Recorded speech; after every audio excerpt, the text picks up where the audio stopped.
Parade میں موجود تھے. یہ پاکستان کا امتیاز ہے کہ ہم چونکہ امت مسلمہ کی وحدت اور اتحاد چاہتے ہیں تو وہاں پہ سب کو جمع کیا گیا. اور اسی طرح جو سعودی عرب کے ولی عہد نے اعلان کیا کہ تقریباً 40 ارب درخت جو ہیں مشرق وسطیٰ میں اور 10 ارب درخت جو ہیں وہ سعودی عرب میں، تو اس معاملے میں آپ کو پتا ہے کہ وزیر اعظم پاکستان کا جو ویژن ہے گرین پاکستان، اس میں ہم نے کہا ہے کہ ہم مل کر آگے چلیں گے. جو ہمارے تجربات ہیں ہم سعودی عرب کے ساتھ اس میں تعاون کریں گے، ہر طرح کی معاونت کے لیے تیار ہیں. اور یہ ایک بہت بڑا جو ہے میں سمجھتا ہوں ماحولیاتی تبدیلی پاکستان اور سعودی عرب کے یہ جو منصوبے ہیں یہ دنیا میں ماحولیاتی تبدیلی کے لیے ایک تحفہ ہے. ہم اس معاملے میں آگے بڑھ رہے ہیں اور انشاءاللہ تعالی آگے بڑھیں گے. ہمارے جو پاکستانی ہیں سعودی عرب میں ہیں، امارات میں ہیں اور باقی جگہوں پر ہیں، ان کے جو مسائل ہیں ان کو بھی ترجیحی بنیادوں پر ہم حل کر رہے ہیں. اور سب سے میں سمجھتا ہوں کہ ملک کی اندرونی حالات میں ہم نے پچھلے 5.5 ماہ میں ایک کیس بلاسفیمی کے غلط استعمال کا یا توہین مذہب کے غلط استعمال کا پاکستان میں درج نہیں ہوا ہے. یہ ہمیشہ الزام پاکستان پر لگایا جاتا ہے اور الحمدللہ میں چیلنج کر سکتا ہوں کہ اس دوران بہت سارے امور میں بہتری آئی ہے، بہت سارے معاملات بہتر ہوئے ہیں. آپ نے دیکھا کرک میں مندر پر حملہ ہوا، اس پہ فوری ایکشن ہوا، لوگ گرفتار ہوئے. اور وزیر اعظم پاکستان کا یہ ویژن ہے، ریاست پاکستان کا یہ ویژن ہے کہ پاکستان میں رہنے والے جو غیر مسلم ہیں ان کے حقوق جو آئین نے متعین کیے ہیں وہ کوئی جماعت، کوئی گروہ، کوئی فرد ان سے نہیں چھین سکتا. اسی طرح رمضان المبارک آ رہا ہے. میں تمام تاجروں سے اپیل کرنا چاہتا ہوں کہ وہ اپنے نفع کو کم کریں، اپنے نفع کو 50% کم کر لیں، وہ اللہ کے ساتھ تجارت کر لیں. اور اپنے یہ جو مہنگائی، مصنوعی مہنگائی ہے، انشاءاللہ حکومت بھی اس کو کنٹرول کرے گی اور حکومت اس کے لیے کوشاں ہے.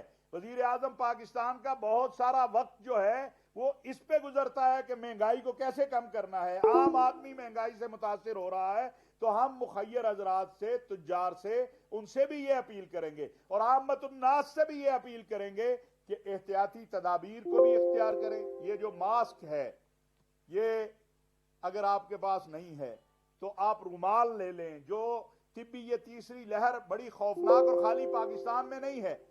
یہ جو کچھ لوگ کہتے ہیں کہ اس کا پراپوگنڈا کرتے ہیں کہ اس کا مقصد رمضان کو یا خدا نہ خواست، بھئی ہم نے تو پچھلے سال بھی مساجد کو کھلا رکھا، ہم نے تو پچھلے سال بھی ہماری مسجدوں میں تراویح ہوئی، ہماری مسجدوں میں جو ہے وہ عید ہوئی، اس سال بھی ہوگی انشاءاللہ تعالی. اور اس معاملے میں وزارت مذہبی امور، ہمارے پیر نور الحق قادری صاحب، میں، ہمارے باقی جو صوبائی وزراء ہیں اوقاف کے، وہ علماء کے ساتھ، مذہبی جماعتوں کے ساتھ رابطے میں ہیں. اور انشاءاللہ تعالی یہ رابطہ جو ہے، میں یہ عرض کرنا چاہتا ہوں کہ آج میرا چیلنج ہے یہ کہ آج مسجد، مدرسہ اور عالم عرب، عالم اسلام کے ساتھ ہمارے جو تعلقات ہیں وہ ماضی کی نسبت بہت بہتر ہے.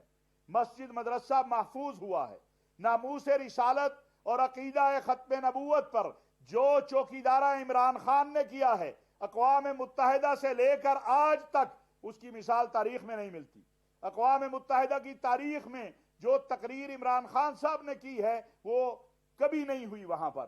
تو یہ سارے جو چیزیں ہیں یہ اس بات کی نشاندہی کر رہی ہیں کہ الحمدللہ پاکستان عالم عرب کے لیے کھلا ہے اور عالم عرب پاکستان کے لیے کھلا ہے. کویت سے ہمارے ویزوں کا سلسلہ جو ہے وہ بحال ہونے جا رہا ہے. ہمارے لوگ طبی ماہرین اور طبی عملہ وہ کویت جانا شروع ہو گیا ہے. اور آج ہی مجھے متحدہ عرب امارات کے جو سفیر ہیں انہوں نے بتایا کہ ہمارے ہاں سے ایمبیسی سے یا جو سیاحتی ٹورزم کی کمپنیاں ہیں ان سے ویزوں کا سلسلہ شروع ہو گیا ہے اور باقی جو ایک ترتیب بن رہی ہے وہ بھی انشاءاللہ جلد شروع ہو جائے گا. افغانستان کا امن پاکستان کا امن ہے.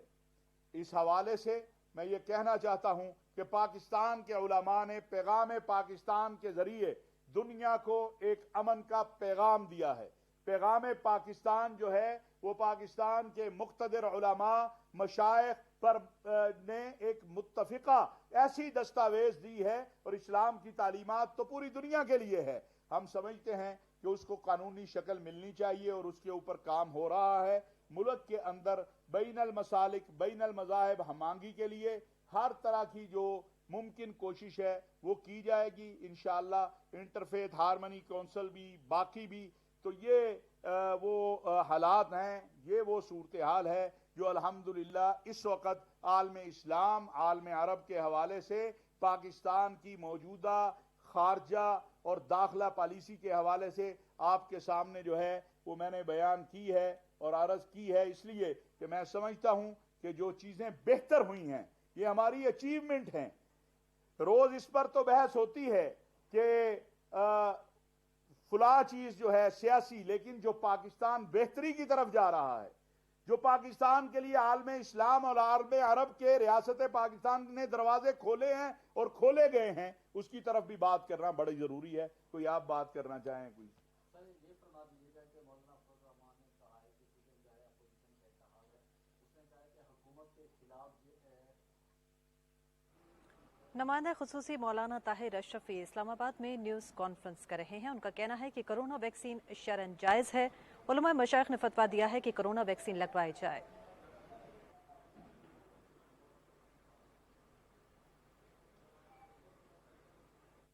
وہ قوم کا مال لوٹ کے کھڑے ہوں اور ایک وقت میں آپ ان کے بارے میں جو کچھ کہتے رہے، تو پہلے مولانا صاحب ہمیں بتا دیں کہ جو کچھ وہ پیپلز پارٹی اور نون لیگ کے بارے میں ماضی میں کہتے رہے وہ کیا تھا. اور میں سمجھتا ہوں کہ سیاسی میدان میں شرعی اصطلاحوں کا استعمال نہیں ہونا چاہیے. مولانا صاحب بتائیں کہ کون سا جہاد ہے، یہ کون سی نئی تشریح انہوں نے نکالی ہے. ان کو تو پہلے دن سے اب تک دھوکہ ہی ملتا آیا ہے، اور ہمیں تو شریعت اسلامیہ یہ بتاتی ہے، رسول اللہ صلی اللہ علیہ وسلم کا فرمان ہے کہ مومن ایک سوراخ سے 2 بار ڈسا نہیں جاتا. مولانا صاحب نے کہا حلف نہیں لینا، حلف ہو گیا. مولانا صاحب نے کہا استعفے دینے ہیں، کسی نے استعفیٰ نہیں دیا. پھر اسی اسمبلی کو جس کو جعلی کہتے ہیں، اسی اسمبلی میں مولانا صاحب صدر کے امیدوار تھے. پھر اس کے بعد سینٹ کا الیکشن لڑ لیا، کہا جی ہم الیکشن نہیں لڑیں گے. اور پھر اس کے بعد بڑی عجیب بات ہے کہ جو کل تک سینٹ کا چیئرمین بننے کے لیے امیدوار تھا، جب وہ بیچارہ قائد حزب اختلاف بن گیا تو اب اس میں کیڑے نظر آنے شروع ہو گئے کہ یہ تو بڑا ہی برا ہو گیا ہے. اصل بات یہ ہے کہ اگر آپ اقتدار میں بیٹھے ہوں اور آپ اقتدار میں آپ کے وزراء موجود ہوں اور پاکستان کی نظریاتی اساس اور پاکستان کے آئین اور دستور میں جو اسلامی دفعات ہیں، ختم نبوت کے حوالے سے جو دفعات ہیں، ان پر حملہ ہو، آپ کے ممبران اس پر ووٹ دیں، پھر تو آپ نہیں بولتے ہیں. اور جو وزیر اعظم اقوام متحدہ میں اور OIC میں اور دنیا میں ناموس رسالت اور عقیدہ ختم نبوت کا مقدمہ لڑ رہا ہو، اس کے اوپر آپ الزام لگانا شروع کر دیتے ہیں. تو یہ تو مولانا صاحب خود دیکھیں کہ ان کے ساتھ ان کے حلیف کیا کر رہے ہیں. جب سے مولانا صاحب نے یہ حکومت آئی، پیپلز پارٹی اور مسلم لیگ نواز نے مولانا کی ایک بات بھی نہیں مانی. تو ان کو خود سوچنا چاہیے اور شرعی اصطلاحیں کسی کو بھی استعمال نہیں کرنی چاہیے. جہاد کے حوالے سے اللہ تبارک و تعالیٰ کے اور رسول اکرم صلی اللہ علیہ وسلم کے احکامات واضح ہیں. لہذا آپ اپنی لڑائی کو، میں پوچھنا چاہتا ہوں کہ مدارس کے لیے جو موجودہ حکومت نے کیا ہے، آج میرا مدرسہ وزارت تعلیم کے ساتھ جا کے منسلک ہو رہا ہے. 70 سال میں تو دینی تعلیم کو سرکاری طور پہ تسلیم ہی نہیں کیا گیا. عمران خان کے دور میں دینی تعلیم کو سرکاری طور پر تسلیم کیا گیا، اور میرا مدرسہ وزارت تعلیم سے منسلک ہو رہا ہے. 40 سال کے بعد نئے وفاقوں کا اعلان کیا گیا، 40 سال تک یہ نہیں ہونے دیا گیا. OIC کے پلیٹ فارم کے اوپر اسلامک فوبیا اور ناموس رسالت کے حوالے سے جو اقوام متحدہ تک ہم پہنچے ہیں، یہ کس کا ویژن ہے، کس کی سوچ ہے؟ کون تھا جس نے اسلامک فوبیا اور ناموس رسالت کے اوپر پورے دنیا کے سربراہوں کو خط لکھا ہے؟ تو اگر مولانا صاحب کا جہاد یہ ہے کہ اگر نواز شریف صاحب آئیں یا زرداری صاحب آئیں تو پاکستان اسلامی ریاست بن جاتا ہے، اور عمران خان آئے تو پاکستان غیر اسلامی، تو میرا خیال ہے دین اسلام اس قسم کے فتووں سے بری ہے.